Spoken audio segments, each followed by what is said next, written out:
स्वागत है बच्चों आपका कौटिल्य एकेडमी में। और मैं हूं आपका साइंस टीचर धर्मेश सिंह। और हम लोग आज पढ़ने जा रहे हैं क्लास 10th से important chapter life process. Life processes का हम जनरली पहले कॉन्सेप्ट समझ लें और कितनी लाइफ प्रोसेसेस हैं इसके बारे में समझ लें।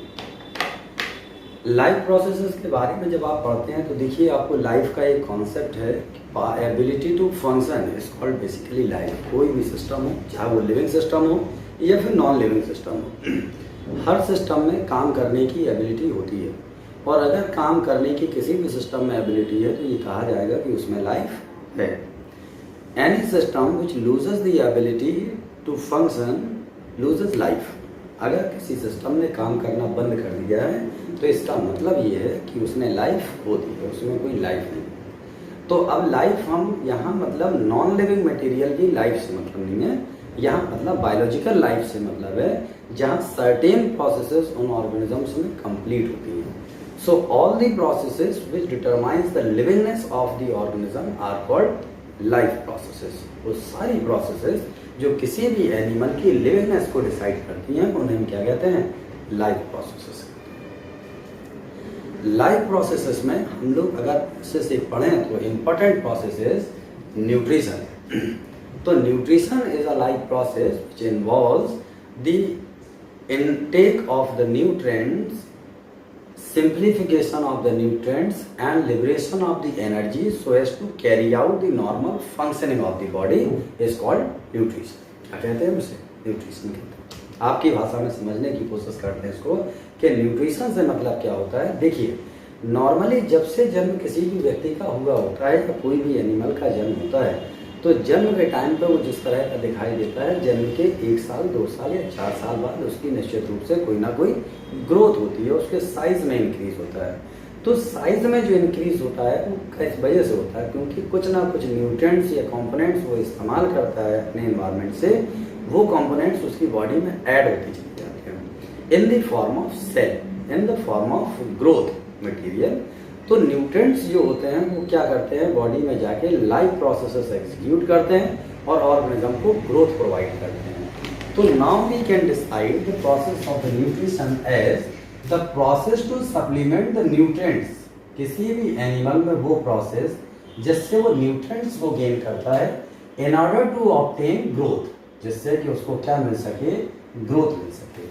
तो न्यूट्रिएंट्स को गेन करना बॉडी की ग्रोथ के लिए प्रोसेस कहलाती है न्यूट्रिशन की। तो nutrition is a process of taking nutrients in order to perform growth and perform the wholesome metabolic activities of the body. शरीर में जितनी भी क्रियाएं होती हैं, मेटाबॉलिक प्रोसेसेस होती हैं, उनको कैरी आउट करने के लिए न्यूट्रिएंट्स की जरूरत पड़ती है। और न्यूट्रिएंट्स एनर्जी प्रोवाइड करते हैं, बॉडी को ग्रोथ प्रोवाइड करते हैं और बहुत सारा कुछ ऐसा है जिसको कुछ शब्दों में नहीं कह सकता। बट आप इसको समझ सकते हैं कि न्यूट्रिशन का मतलब क्या है? न्यूट्रिएंट्स की सप्लाई जिससे कि ऑर्गेनिज्म को ग्रोथ मिल सके, उसे हम क्या कहते हैं? न्यूट्रिशन।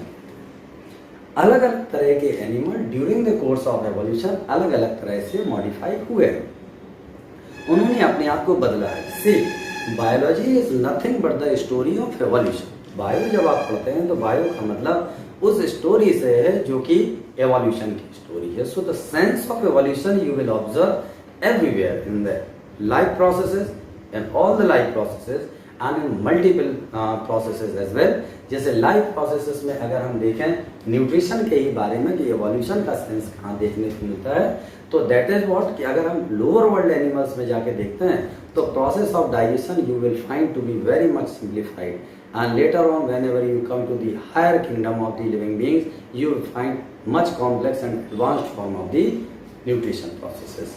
तो हम अगर इस तरह से समझें तो ये क्या है? एक एवोल्यूशनरी ट्रेंड हमको न्यूट्रिशन में भी देखने को मिलेगा। हम सिंपलेस्ट प्रोसेस न्यूट्रिशन की अमीबा में पढ़ते हैं, इसके बाद कॉम्प्लेक्स प्रोसेस न्यूट्रिशन की हम ह्यूमन बींग्स में पढ़ते हैं। बट हम अगर न्यूट्रिशन की प्रोसेस को उनके तरीके से, न्यूट्रिएंट्स को लेने के तरीके के आधार पर, न्यूट्रिशन या एनर्जी गेन करने के तरीके के आधार पर देखें तो न्यूट्रिशन के जो मोड होते हैं वो 2 मोड हो सकते हैं, autotrophic mode of nutrition and heterotrophic mode of nutrition. So there are 2 types of the important modes of nutrition: autotrophic mode of nutrition and the heterotrophic mode of nutrition. So meaning of autotrophic mode of nutrition is the organism or the animals or the plants, whatever you can call. So all the living beings or the organisms which have the ability to synthesize the food by their own, जो अपने भोजन को, अपने जरूरत के भोजन को स्वयं तैयार कर सकते हैं, स्वयं बना सकते हैं, they are called autotrophic organisms. तो autotrophic हम शॉर्ट में keywords के फॉर्म में लिख देते हैं. Self nourishing organisms are called autotrophs, and this phenomenon is known as autotrophism. So all the animals are not autotrophic in nature. They have the different method of taking the nutrition and they depend on some other organism. That's why they are called heterotrophic organism. तो हम क्या कहते हैं, depending on others. तो ऐसे organism जो depend करते हैं, depending on others for the sake of nutrition are called heterotrophs. तो दो तरह के मोड हुए, एक तो वो जिसमें ऑर्गेनिज्म अपना भोजन या न्यूट्रिशन स्वयं बना लेते हैं, और एक वो जिसमें वो इसी न्यूट्रिशन के लिए किसी पर निर्भर करते हैं. जब अपना भोजन स्वयं बना लेते हैं तो उसे हम ऑटोट्रॉफिज्म कहते हैं, और जब वो किसी पर निर्भर करते हैं तो हम उसको हेटरोट्रॉफिज्म. अब ऑटोट्रॉफिज्म को थोड़ा सा क्लियर कर लेते हैं, जस्टिफाई करते हैं आपको कि ऑटोट्रॉफिक जो सेल्फ नरिशिंग है वो फर्दर दो में डिवाइड हो सकते हैं न्यूट्रिशन को लेने के तरीके के आधार पे. एक है chemo autotrophism and next is photo autotrophism. Chemo autotrophism as the term indicates, chemo means होता है केमिकल, ऑटो माने होता है सेल्फ, और ट्रॉफिज्म का मतलब होता है न्यूट्रिशन. तो जब कोई ऑर्गेनिज्म केमिकल रिएक्शंस के दौरान एनर्जी प्रोड्यूस करता है और उस एनर्जी का इस्तेमाल करके अपनी लाइफ को चलाता है, तो ऐसे ऑर्गेनिज्म कीमो ऑटोट्रॉफ्स कहलाते हैं. Namely sulphur bacteria, iron bacteria, blue green algae etcetera. अगर हम इनके बारे में देखें तो ये कुछ केमिकल रिएक्शंस करती हैं और अपना न्यूट्रिशन स्वयं जनरेट कर देती हैं with the help of chemical reactions.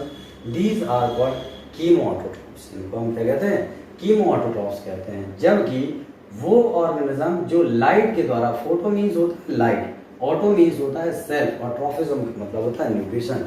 तो जब कोई ऑर्गेनिज्म लाइट का इस्तेमाल करके अपना न्यूट्रिशन स्वयं तैयार करते हैं तो उसे फोटो ऑटोट्रॉफिज्म कहते हैं. तो all the green plants are photo autotrophic nature. Chemo autotrophs are bacteria and photo autotrophs are plants. तो all the green plants are photo autotrophic nature. Photo autotrophism के लिए जो कॉमन प्रोसेस अप्लाई होती है, that process is called photosynthesis. What is called, this is called photosynthesis. Photosynthesis मतलब photo means light, synthesis माने manufacturing. तो जब food की मैन्युफैक्चरिंग की प्रोसेस लाइट के प्रेजेंस में होती है तो उसको हम क्या कहते हैं, फोटोसिंथेसिस कहते हैं. फोटोसिंथेसिस की जो प्रोसेस है that is further divided into light reaction and dark reaction. दो पार्ट में ये फिर डिवाइड है, एक तो लाइट रिएक्शन में और दूसरा डार्क रिएक्शन में. Light reaction is the part of the photosynthesis which takes place in presence of light. No doubt, as the term indicates, वो सारी photosynthesis की processes जो light के presence में होती हैं उन्हें light reaction कहते हैं. And the part of the photosynthesis which completes in absence of light is called dark reaction. हम क्या कहेंगे उसे, dark reaction कहेंगे. So now you understand what happens in the light reaction. This is what, ये light की इसमें क्या होगी, presence होगी, और यहाँ पे light क्या होगी, एब्सेंट होती है. हियर लाइट इज एब्सेंट, यानी कि नाइट में जो पार्ट कंप्लीट होता है फोटोसिंथेसिस उसको डार्क रिएक्शन कहते हैं. जो डे में कंप्लीट होता है फोटोसिंथेसिस पार्ट उसे लाइट रिएक्शन कहते हैं. तो day reaction is called the light reaction and night reaction is called dark reaction. Now what happens in the light reaction, photolysis of water. Light reaction में क्या होता है, वाटर का photolysis होता है. फोटोलिसिस ऑफ वाटर, पहला तो काम क्या है, वाटर का breakdown and harnessing of solar energy. Solar energy को भी हार्नेस किया जाता है. Harnessing of solar energy, solar energy को ये हार्नेस करते हैं और फोटोलिसिस ऑफ वाटर करते हैं. So now what is the photolysis of water, सी.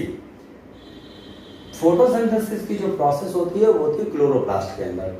तो क्लोरोप्लास्ट का स्ट्रक्चर आपको 9th से सेल से पता होगा, जिसमें थैलेक्वाइड्स होते हैं, ग्राना होता है, स्ट्रोमा होता है.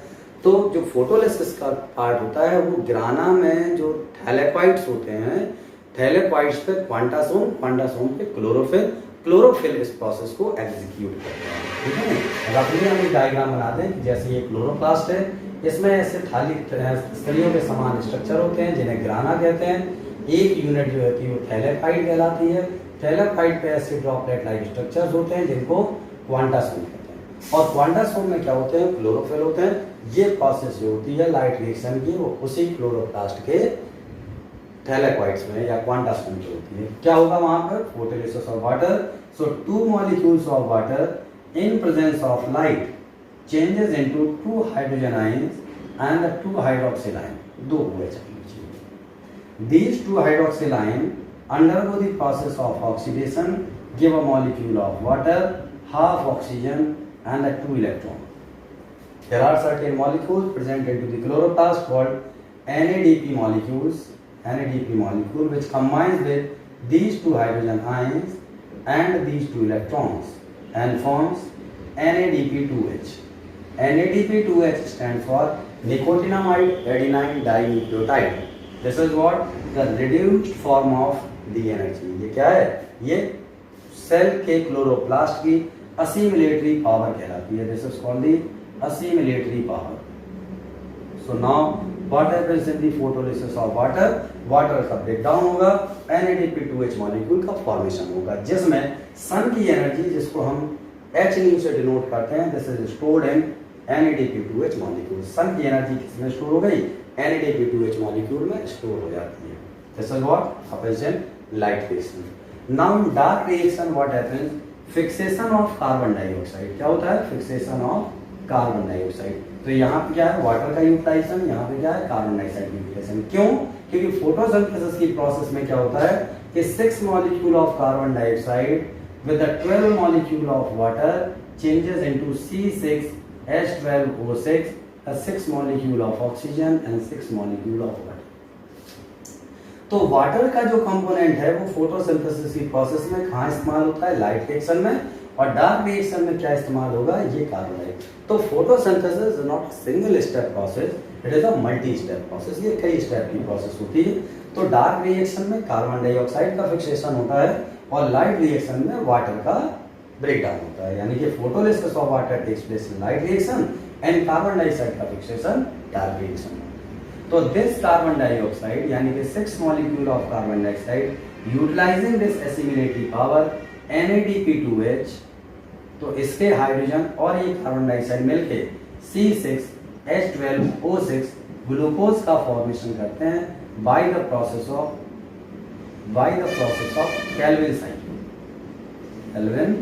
cycle. This is also known as C3 cycle. तो क्या बनेगा, ग्लूकोज का मॉलिक्यूल किसमें बनता है, डार्क रिएक्शन में बनता है। This process is called photosynthesis and commonly known as photoautotropism. हम इसको किस नाम से जानते हैं, फोटोऑटोट्रॉपिज्म के नाम से जानते हैं। तो पौधे जो ऑटोट्रॉपिक मोड ऑफ न्यूट्रिशन करते हैं उनमें दो तरह की प्रोसेस देखने को मिलती है। बैक्टीरिया में कीमोऑटोट्रॉपिज्म और पौधों में फोटोऑटोट्रॉपिज्म यानी कि photosynthesis. And now the time to discuss about the mode of nutrition in the animals. Animal जो न्यूट्रिशन का मोड अडॉप्ट करते हैं that is heterotrophic mode of nutrition and they depend entirely on the other animals. ये दूसरों पर निर्भर करते हैं न्यूट्रिशन के लिए। तो इसमें सबसे पहला जो मोड है वो that is the holozoic method of nutrition. Holozoic mode का मतलब होता है कि ऐसा मोड न्यूट्रिशन जिसमें कोई ऑर्गेनिज्म फूड को या किसी ऑर्गेनिज्म को एज सच एनगल्फ कर लेता है, उसको हम होलोजोइक मोड ऑफ न्यूट्रिशन कहते हैं। जैसे अमीबा में होलोजोइक मोड ऑफ न्यूट्रिशन देखने को मिलता है। सैप्रोट्रॉपिक मोड ऑफ न्यूट्रिशन का मतलब है ऐसे ऑर्गेनिज्म जो nutrition dead and decaying material से लेते हैं वो सैप्रोट्रॉप्स कहलाते हैं। प्लांट्स में अगर ये तो ये सैप्रोफाइट्स कहलाएंगे। सिमिलरली एक ऑर्गेनिज्म दूसरे ऑर्गेनिज्म पे फीड करे, उससे न्यूट्रिशन ले, उसको किल ना करे, उससे न्यूट्रिशन ले, that is parasitism. Like parasites दो तरह के होते हैं, बॉडी के अगर आउटसाइड है तो they are called ectoparasite, body के अंदर है तो दे आर कॉल्ड एंडोपैरासाइट कहलाते हैं वो। तो पैरासिटिज्म दो तरह का है, एक तो क्या कहलाता है एक्टोपैरासिटिज्म एंड सेकंड इज कॉल्ड एंडोपैरासिटिज्म। तो जैसे बहुत सारे ऑर्गेनिज्म होते हैं जो आपकी एलिमेंट्री कैनाल में हो सकते हैं, आपके बॉडी के अंदर हो सकते हैं और वहां से न्यूट्रिशन ले सकते हैं, तो they are called endoparasite. Like the taenia solium in the human being, fasciola hepatica in the sheep, और वहाँ क्या होते हैं, वो अंदर होते हैं। Louse is found on the body external surface, they are called ectoparasite. तो वो एनिमल जो किसी दूसरे की बॉडी में रहते हैं और वहाँ से न्यूट्रिशन लेते हैं, इसको होस्ट कहते हैं। तो जब कोई पैरासाइट किसी दूसरे से न्यूट्रिशन या होस्ट से न्यूट्रिशन लेता है तो this mode of nutrition is called parasitism. इसके अलावा और भी तरीके हैं मेथड के, जैसे कि अगर ग्रीन प्लांट से न्यूट्रिशन लेते हैं, ग्रीन प्लांट पर निर्भर करते हैं, जैसे वर्ल्ड हर्बीवोरी, फ्लैश ईटर है तो कार्निवोरी, और हर पॉसिबल चीज़ पे अगर फीड कर सकते हैं तो ओमनीवोरी, ब्लड में फीड करने वाले हैं तो sanguinivory. There are multiple other method and multiple other ways by which the different organism in the living world take the different way nutrition.